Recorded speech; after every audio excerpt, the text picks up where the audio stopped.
ዱባዮች እንዴት ናችሁ? እንኳን በሰላም ወደ ባሌ መጣሁት። እኔ ይሄንን ብለስ ኑሮ አልመጣም ነበረ ባሌ ያምን ነበረ። እንኳን እናቴ እኔን ነገር ይዤ ወደ ባሌ እንኳን መጣሁት። እንዴ ምን ሆናችሁ ነው የፈርኩት? በኋላ ተበላሸ ብቻ የበዛችሁት ታቸው ተጫስ እንዴት ነው ደግሞ እመጣለሁ ብዬ ነበር፣ ግን አሁን አልመጣም። ተበላሽቷቸዋል። ባሌ እንኳን እናንተ ቪዲዮ እያየ አትሄድም ብሎ እንዳትሄድልኝ ተቃለደ። ለዛ ከሆነም አልመጣም ነው። እንዴ አንቺ ምን ሆነሽ ነው ሶስት ወንድ ልታገቢ?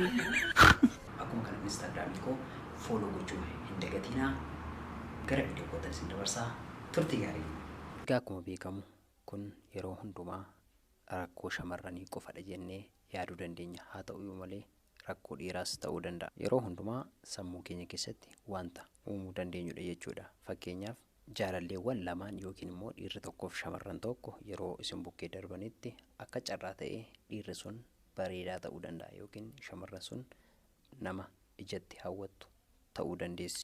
Kanaaf yeroodhuma sanatti sammuu keessan keessatti waa tokkotu uumamuu danda'a yeroo isaan argitanitti jechuudha.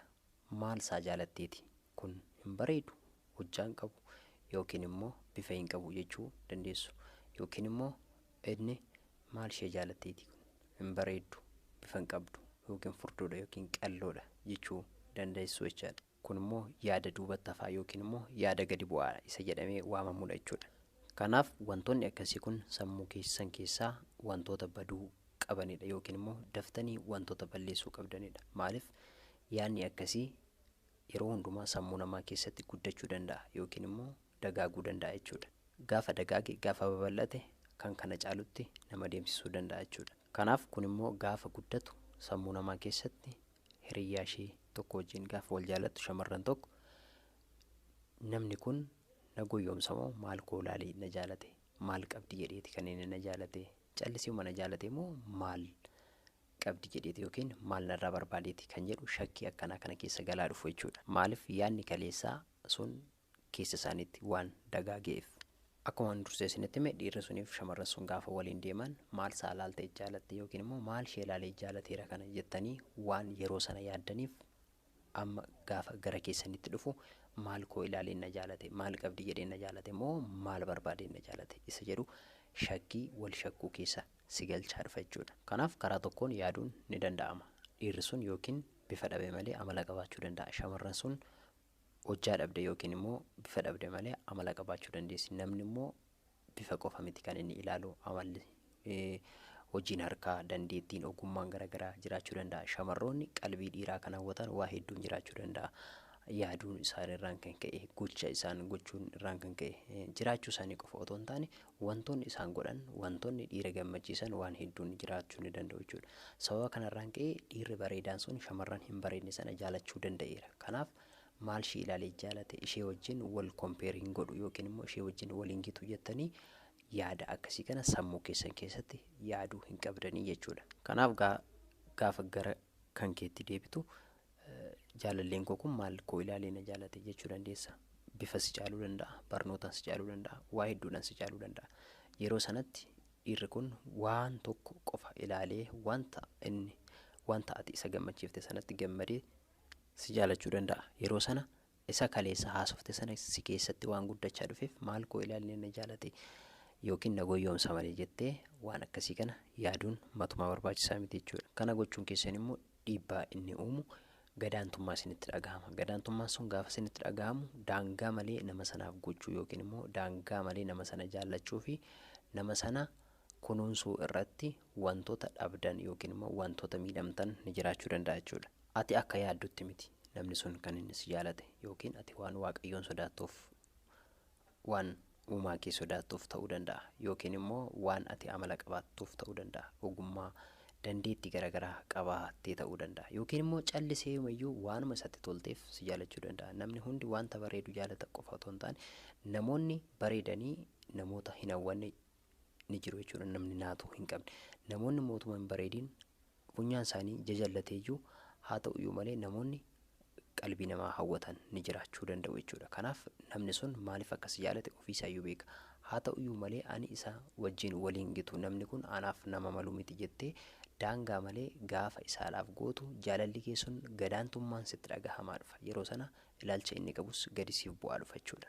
Kanaaf namni kun gaafa si jaallatu naa taati nama baay'ee jaaladhudha yaa Rabbi nama akkanii kana erga nama akkanaa kana naa kennuukeef baay'ee galatoomi jedhee waa uumaasaa otoo galateeffachaa jiru ati namni kun naaf hin malu namni kun na caala namni kun akkasidha jettee gaafa ati ofirratti ilaalcha taane uumaa dhuftu inni kun siif yaada dhukkubsataa yookiin immoo yaada fudhatama hin qabnedha jechuudha.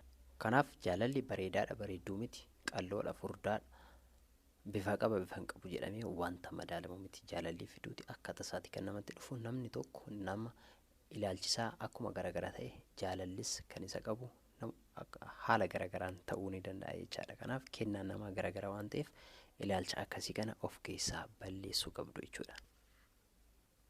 Gaafa ati ilaalcha akkasii kana yaada akkasii kana of keessatti horattee isaaf waan hundumaa godhuuf yookiin immoo inni nan jaalatu jettee waan yaaddeef gaafa isaadhaaf godhuuf waan hundumaa dhamaatu namni sun utuu hin jaallatiin utuu itti hin yaadiin ilaalcha inni siif qabu yookiin immoo jaalala inni siif qabu gadi bu'aa dhufa jechuudha. Kana jechuun jaalallee keessana dhabaa dhuftaa jechuudha. Maaliif amantiin kee sirrii miti? Yoo dandeessan yaada akkasii gara keessaa bahuun baay'ee barbaachisaadha jechuudha. Sirrii miti namoonni akka kanatti yaaddan waan hin taane keessa jirtu yookiin immoo sammuu dadhabbina qabu keessa jirtu jechuudha. Jaalala iskeeliidhaan yookiin immoo bifaan yoo madaalle yoo akkasitti yaadne inni kun sirrii miti. Jaalalli waan kamiin iyyuu hin madaalamu. Nama tokko jaalachuu waan malee qofaaf jaalachuu danda'a. Shamarran tokko bifa gaarii qabaachuu dandeessi yookiin immoo rifeensa gaarii, dhaabbii gaarii, hojjaa gaarii qabaachuu dandeessi. Haa ta'uyyuu malee ogummaan qabdu taanaan, hojii harkaan qabdu taanaan, akkuma kanammoo amala hin qabdu taanaan dhiirri tokko bifa ishee qofaan ishee jaalachuu hin danda'u. Maaliif? Bifti hin darba waan ta'eef. Bifti boru waan dulloomee badudha waan ta'eef. Garuu mo'aa qabdi taanaan shamarran sun hojii harkaa dandeessi taanaan akkuma kanammoo namoota tiriit gochuu dandeessi taanaan nama fuulduratti fudhatama qabdi taanaan akkuma kana namootaaf kabaja qabdi taanaan dhiirri sun ishee jaallachuu danda'a yookiin immoo dhiirri sun akka isheen jaalatamtu ishee taasiseera jechaadha amalli ishee sana. Haa ta'uyyuu malee isin jaalala yeroo namoota argitanitti yookiin immoo yeroo namoonni wal fuudhanitti maal isaa ilaaltee jaalatte yookiin immoo maal isaa ilaalteet maal ishee ilaaleet ishee jaallate jettanii akkasitti yaaduun matumaa dogoggoradha. Sammuun akkasii sammuu duubatti hafaadha jechuudha. Inni kabraa jaalala keessatti gadaantummaa yookiin immoo dhiirri tokko ilaalcha inni siif qabu akka inni gadi bu'u yookiin immoo jaalala jalqabdanii jaalalli keessan sun gidduu gahee akka inni qorru kan taasisu keessaa qabxiinni bu'uuraa qo'annaa walirratti gochuudha. Wal shakkuu jechuudha. Saatii meeqatti baate, saatii meeqatti galte, eessa oolte, eenyu wajjin haasa'aa jirta, teelegiraamii irraa eenyu wajjin walii barreessaa jirta, feesbuukii irratti eenyudha fireendiin kee. Waan akkasii kun baay'ee dhiironni akka jeeqaman yookiin immoo akka cannaqaman kan isaan godhu keessaa isa tokkodha jechuudha. Kana qofa miti. Yaanni akkasii kun daqiiqa tokkoof yaadde taanaan fakkeenyaaf miiseejiin tokko gaafa isaa dhagalu miiseejiin sun nama wajjin hojjetu ta'uu danda'a yookiin immoo hiriyaa nama biraa ta'uu danda'a yookiin immoo akka tasaa wal baree ta'uu danda'a. Haa ta'uyyuu malee miiseejiin tokko gaafa galu achirraa kaastee aaruu jalqabda taanaan inaafuu jalqabda taanaan inni kun wantoota isin keessatti guddachuu danda'udha yookiin immoo inaaffaa gara hin taanetti kan isin geessuu danda'udha jechuudha. Kana malees hojiidhaan hojii garagaraatiin onlaayinii ta'uu danda'a. Yeroo hundumaa silkii haasa'uu danda'a. Haa ta'uyyuu malee yeroon kun yeroo kana ati aaruu hin qabdu isatti gadduu hin qabdu yookiin immoo isatti ori'uu hin qabdu. Yeroo sana inaaffaa keessas galuu hin qabdu jechuudha. Wantoonni akkasii kun shakkii hin taane keessa waan isin galchuuf yookiin immoo adda ba'umsa yookiin gargar ba'uu keessa waan isin galchuuf. Kanaaf yeroo kana gootummoo isa waliin walitti bu'uu yookiin wal jeequu wal arrabsuu keessa galta. Kun immoo jaalala keessaniif nageenya buusaa hin dhufu jechuudha. Kanaaf jaalalleen kee jaalallee kan keeti. Jaalalleen kee immoo si qofa waliin sooshaal miidiyaa irratti haasa'uu qaba yookiin si qofa waliin walii bilbiluu qaba jechuu koo miti. Sababa hojiitiin sababa barnootaatiin namoota hedduu faana walii barreessuu danda'a. Namoota hedduu faana walii bilbiluu danda'a. Haa ta'uyyuu malee ati bilbilli kee qabamaa ture eenyuuf bilbiltaa saatii hamma kanaa eenyu faana haasofta jettee isa loluu yookiin immoo miseejii irratti isaa barreessuun inni kun inni akka jeeqamu yookiin immoo akka inni dhiphatuu fi ilaalchisaasiif akka gadi bu'u sirraallee akka inni adda ba'uu fedhu isa taasisa jechuudha. Kanaaf namni sun gaarii hojjetes namoota biraa afaan haasa'es waan biraa hojjetes isin biratti garuu gaarii akka hin taanetti fudhatamuu danda'a. Yeroo sana keessi keessan madaa'uu danda'a, dhibamuu dandeessu, waa hedduudhaan jeeqamuu dandeessu, jaalala keessanis dhabuu dandeessu jechuudha. Kanaaf shamarroonni keenya wantoota akkasii kana wantoota isin keessatti guddachuu danda'an irraa of qusachuun of amansiisuun isiniif baay'ee barbaachisaadha jechaadha. Kanaaf Instagramii koo, Facebookii koo follow ton godhin bira hin darbinaa. Yeroo tokko barumsa gaggabaabaa achiin isinii share gochuun nan danda'a. Kanaaf ammuma akkasitanii share follow